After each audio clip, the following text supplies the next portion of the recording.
Want to know how to make an AI agent generate a table of contents?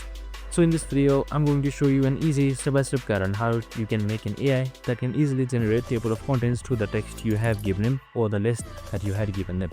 So it's super simple and under a minute, so let's get straight to it. Now first things first, so simply open up your AgentGPT.rework.ai. So we have also created similar videos regarding AgentGPT which is available on our channel, so make sure to watch it.